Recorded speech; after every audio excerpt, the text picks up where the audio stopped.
Om Sai Ram. This is Sai Satcharitra chapter 31. This chapter covers the following: passing away in Baba's presence of the following people: Sannyasi Vijayanand, Balaram Mankar, Tatyasaheb Noolkar, Megha, and the tiger. Preliminary: the last thought that a man has at the moment of death determines his future course. Shri Krishna has said in the Gita, "He who remembers me in his last moments comes verily to me, and he that meditates otherwise at that time goes to what he meditates on." We cannot be certain that we can entertain a particular good thought at our last moment, for we are most likely to be terrified by many things. Hence, constant practice is necessary to enable us to fix our mind on any desired good thought at the time of our death. Saints therefore recommend that we always remember God and chant His name, so that we are focused when the time for our departure comes. The devotees surrender themselves completely to the saints, with the firm belief that the omniscient saints will guide and help them in their last moments. A few such cases will be noted here. Sannyasi Vijayanand. A sannyasi named Vijayanand started on a pilgrimage to Manasarovar. On the way there,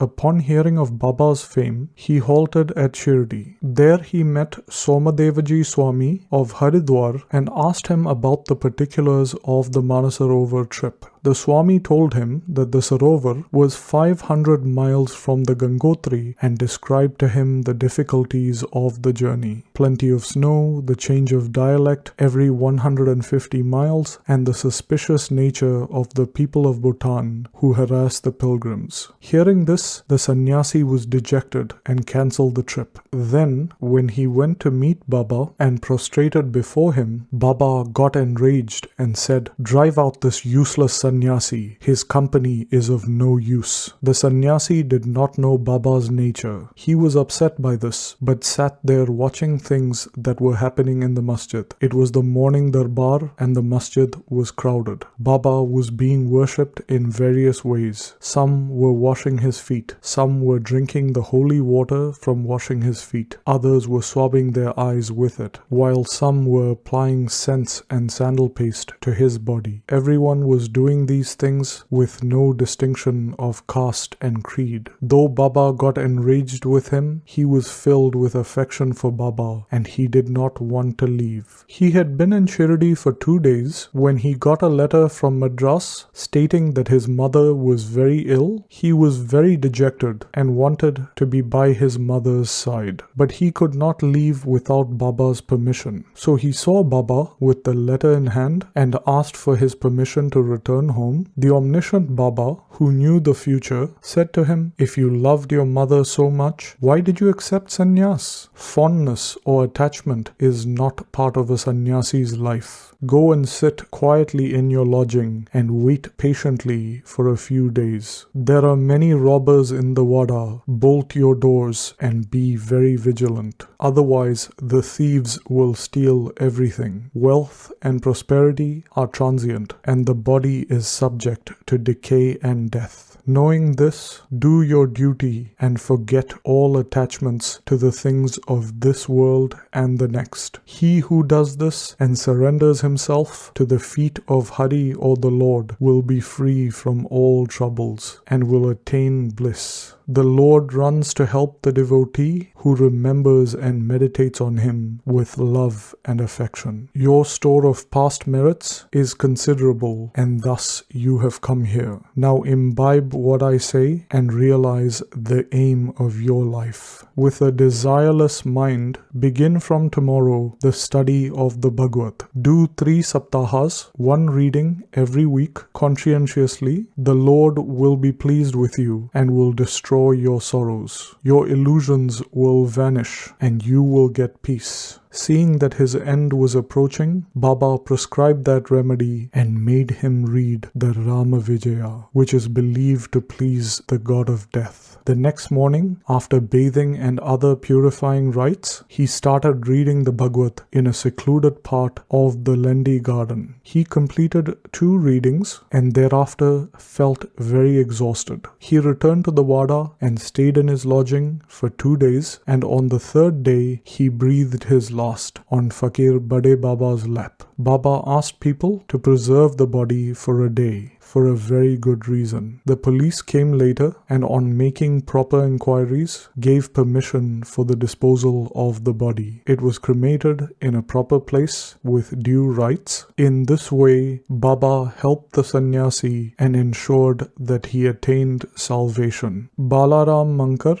There was a devotee named Balaram Mankar. When his wife passed away, he was rather dejected. So after entrusting his household to his son, he left his home and came to Shrirdi and lived with Baba. Baba was pleased with his devotion and wanted to give a good turn to his life. He gave him 12 rupees and asked him to go and live in Machindragad. Mankar was first unwilling to go and stay away from Baba, but Baba convinced him that he was suggesting the best course of action and asked him to practice meditation thrice a day. With full faith in Baba's words, Mankar came to Machindragad. He was very pleased with the lovely sights, pure water, healthy air, and the surroundings of the place, and began to assiduously meditate as recommended by Baba. After a few days, he had a revelation. Usually, devotees get their revelations in their trance states, but in Mankar's case, he got it when he came back to his ordinary consciousness. Baba appeared to him in person. Mankar asked Baba why he had been sent there. Baba replied, "In Shrirdi, many thoughts and ideas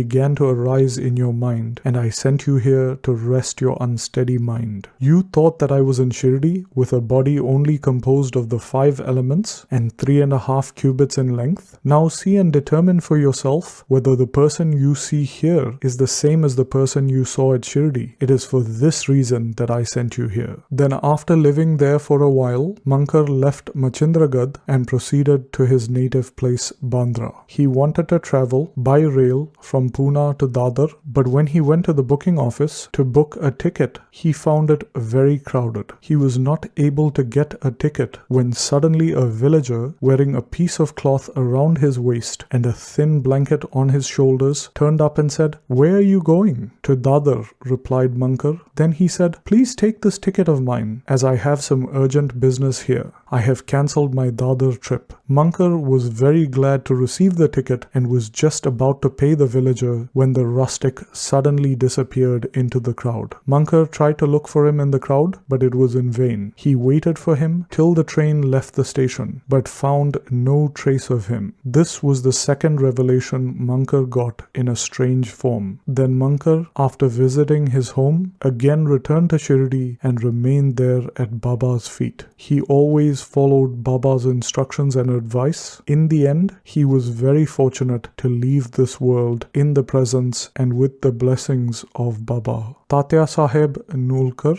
Hemant Pant gives no particulars regarding Tatyasaheb Noolkar except mentioning the fact that he gave up his ghost in Shrirdi. A brief summary of an account that appeared in the Sai Leela magazine is given here. Tatyasaheb was a sub-judge at Pandharpur in 1909. When Nanasaheb Chandorkar was Mamlatdar or district official, the two men met often and talked. Tatyasaheb did not believe in saints, while Nanasaheb loved them. Nanasaheb often told him about the Leelas of Sai Baba and pressed him to go to Shrirdi and see Baba. He finally agreed to go to Shrirdi on 2 conditions: that he must get a good Brahmin cook and that he must find good Nagpur oranges to give to Baba. Both these conditions were providentially fulfilled. A Brahmin came to Nanasaheb looking for work and he was sent to Tatyasaheb Tatyasaheb, and a fruit parcel containing 100 beautiful oranges was received by Tatyasaheb. The consignor was unknown. As the conditions were fulfilled, Tatyasaheb had to go to Shrirdi. At first, Baba was enraged with him, but soon enough, Tatyasaheb got such experiences that he was convinced that Baba was God incarnate. Thus, he was enamored of Baba and stayed there till his death. As his end was approaching, sacred literature was read out to him, and during his last few minutes, Baba's Padatart was brought and given to him to drink. Baba, on hearing of his death, said, "Tatya went ahead of us. He won't be reborn." Megha. Megha's story has already been described in chapter 28. When Megha died, all the villagers followed the funeral procession, and Baba also accompanied them and showered flowers on Megha's body. After the obsequies were performed, tears flowed from Baba's eyes like an ordinary mortal. Baba showed himself overcome with grief and sorrow. Then, covering the body with flowers and crying like a close relative, Baba returned to the masjid. Many saints have been seen helping humans attain salvation, but Baba's greatness is unique. Even a cruel animal like a tiger came to Baba's feet to be saved. It is this story which will be narrated now. The tiger. 7 days before Baba passed away, a wonderful incident occurred at Shrirdi. There came a country cart that stopped in front of the masjid. A tiger was on the cart, fastened with iron chains, with its fierce face facing the rear. It was suffering from some pain or agony. Its keepers, 3 dervishis, were taking it from place to place and making money by exhibiting it. It was the means of their subsistence. They tried all sorts of remedies to cure it, but everything was in vain. Then they heard of Baba's fame and came to him with the animal. They led it off the cart with the chains in their hands and made it stand at the door. It was naturally fierce, disease-ridden, and restless. People began to look at it with fear and amazement. The dervishis went in, told Baba everything about the animal, and with his consent brought it before him. As it approached the steps, it was taken aback on account of the luster of Baba and bowed its head. Baba looked at the animal, and it climbed the steps and looked at Baba with affection. Immediately, it moved the tuft of its tail and dashed it thrice